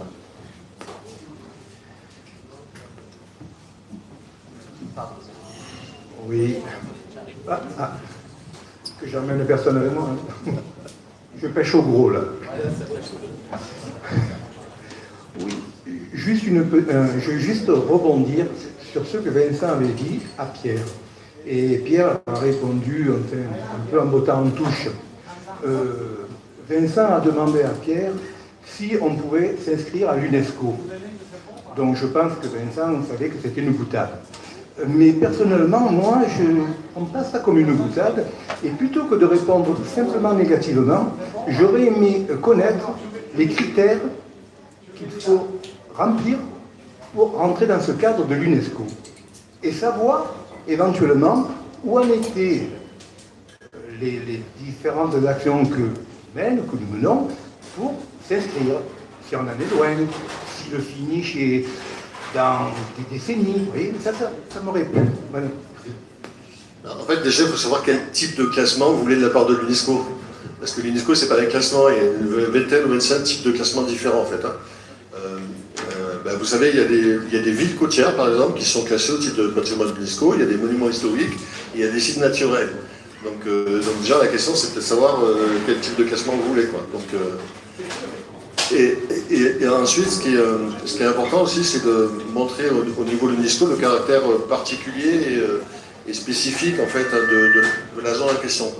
Alors c'est vrai que le discours sur les lagunes, lagons, spécificités, ça peut passer, mais honnêtement, par rapport au dossier que j'ai eu à évaluer, ça me paraît être un territoire petit en taille en fait. Donc, mais c'est pas moi qui classe. Hein. Donc, ce que je veux dire, c'est que je peux vous faire parvenir, je pourrais te faire parvenir en fait les éléments pour avoir plus d'informations, mais voilà, il faut identifier déjà. L'UNESCO travaille aussi sur les logiques de patrimoine culturel et historique. Par exemple, un des derniers classements sur lesquels j'ai travaillé, c'était des techniques de pêche en Indonésie. Donc voilà, donc, je sais qu'il y avait des techniques de pêche particulières dans la Guinée brusque. Hein. Donc je crois que c'est une idée à creuser, mais dans mon esprit, en fait, j'étais dans une sorte de hiérarchisation des problèmes. En fait. Et je me disais, effectivement, là, on a une dynamique de travail qui est plutôt positive. Je pense qu'on a marqué un essai, mais il faut peut-être le transformer. Voilà. Et une fois que j'ai transformé mon essai, peut-être que je peux imaginer au coup d'envoi d'un président. Parce que je suis entendre tout à l'heure qu'on était quand même dans une zone au niveau mondial unique, relativement unique, ou pas? Je suis moi-même unique à la Ciotat. Hein. Non, moi aussi. Non, je sais pas, j'ai aucune lecture sur le fait, est-ce qu'on a ailleurs dans le monde des lagunes de ce type-là à nos connaissances, non, mais franchement, je vais rester modeste par rapport à ça. Donc, mais ça s'étudie. Donc c'est ambitieux quand même. Est-ce qu'il y a d'autres questions avant de l'apéro? Oui. Je vous prie d'excuser d'avance la question que j'avais posée. J'ai entendu par la rumeur publique, et j'avais vu que l'ancienne DCN avait mis des caches de protection sur ses limites concernant le chemin de la Gardiole. Et j'ai appris comme ça par la rumeur que ça avait été vendu avec la création d'un hôtel de 5 étoiles. Je risque ma vie en posant cette question-là, je sais que vous savez. Surtout que nous, en fait, on ne sait pas. Après, voilà. Et après, la question, j'avais entendu aussi, il était question d'un port privé. Ça existe un port privé en Méditerranée? Pour les ports, vous avez tous les statuts possibles. Hein. Privé, communal, associatif, intercommunal, national, étatique. Alors nous, on ne sait rien du tout, on est juste une petite association, donc on n'a pas d'informations spécifiques là-dessus, désolé. On ne sait pas. Est-ce qu'il y a d'autres questions? Les cancres au fond de la classe? Non, on ne veut pas. C'est un cliché. Hein. Ah oui, il y a une question là-bas. Alors c'est un micro à fil, pas expédiant. Je vous remercie, c'était très intéressant. Quand on est de l'extérieur du Brus, on en sait un peu plus. Je voulais juste vous poser une question, mais c'est un peu à côté de la lagune, mais je suis un peu étonnée que les eaux pluviales se déversent sur la mer. Aujourd'hui, on trouve des tapis, on trouve des canettes, on trouve des choses qui sont quand même assez surprenantes. Est-ce que ça fait partie d'une future protection? C'est normal que les eaux pluviales finissent en mer. Ce qui n'est pas normal, ce sont les déchets qui sont véhiculés par les eaux pluviales. Il y a des solutions. Voilà. Aujourd'hui, d'ailleurs, nous-mêmes à l'agence, on a acté dès 2025 de financer des solutions pour retenir justement les déchets provenant de ces réseaux pluviaux. Il y a des solutions aujourd'hui qui sont efficaces, pas très coûteuses et qui peuvent largement être accompagnées financièrement pour éviter que les déchets soient... sachant que de toute façon, la base d'une pollution, c'est qu'elle ne soit pas émise en fait. Hein. C'est-à-dire que si on n'avait pas des gens qui jetaient des déchets ou des déchets mal gérés, on n'aurait pas besoin de mettre des filets par exemple pour retenir les déchets qui arrivent de la mer.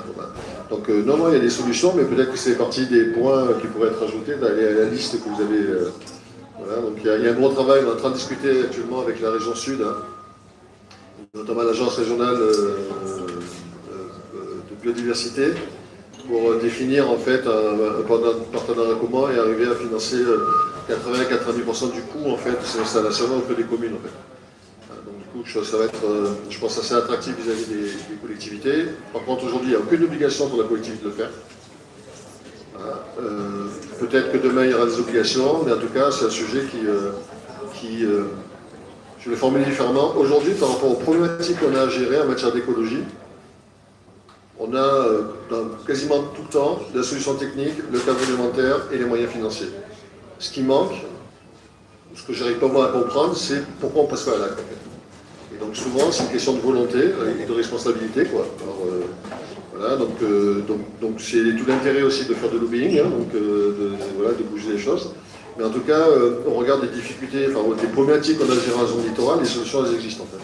La question, c'est vraiment de savoir si on souhaite les mettre en œuvre collectivement, hein, je ne suis personne en particulier, mais si on souhaite les mettre en œuvre ou pas. Et ça, c'est une vraie question qui n'est pas une question technique. Et encore une question là, je vous en prie. Oui, à propos des déchets, donc je tiens à signaler qu'il existe une association qui a travaillé pendant 10 ans avec l'IFREMER, qui s'appelait Planète Urgence, qui a étudié non seulement les macro-déchets émergés, mais aussi les microplastiques dans la mer.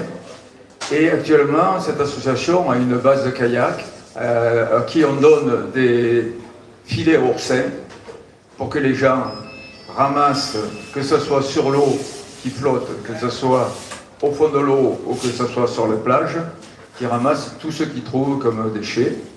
Et lorsqu'ils nous les ramènent, on leur donne un bonus pour la prochaine location. Voilà, c'est sur la mise à l'eau du bosque. C'est ce genre d'initiative positive qu'il faut continuer à faire. Merci beaucoup. Et le nom de... C'est une association. C'est Kayak Solidaire, c'est ça? ABC, Association Biologie et Coopération. Ouais, Association Biologie et Coopération. C'est une association qui avait été créée pour les anciens médecins du monde. C'était une association qui avait été créée à l'époque sur le transfert de technologie de tout le comité de médecins du monde et qui avait créé le congé solidaire. Je ne sais pas si vous avez connu le congé solidaire. C'est Planète Urgence, c'est une grosse ONG qui s'occupe de congé solidaire. Voilà. Merci pour ce témoignage. Merci beaucoup. Est-ce qu'il y a d'autres questions? On va passer à l'apéritif. C'est bon? Ça sent l'apéro. Ça sent l'apéro. Donc l'association, du coup, vous remercie. Et donc, si vous voulez bien passer par là, on vous offre un apéritif. Merci à vous tous d'être venus. Merci à tous nos experts. Ah, il fallait passer l'île.